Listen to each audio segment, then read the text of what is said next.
Ay, sorry.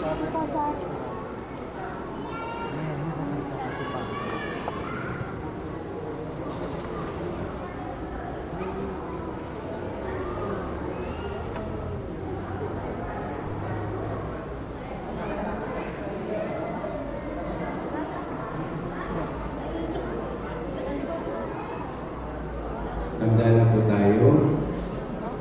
Tayo na magbigay dangal kay Jesus na ating ilaw sa diwa ng ating isipan. Si Kristo'y nabuhay, siya'y ating kaliwanagan. Mga kapatid, ang ilaw na ito ay tanda ng liwanag ni Kristo na tinanggap ng mga bagong binyan.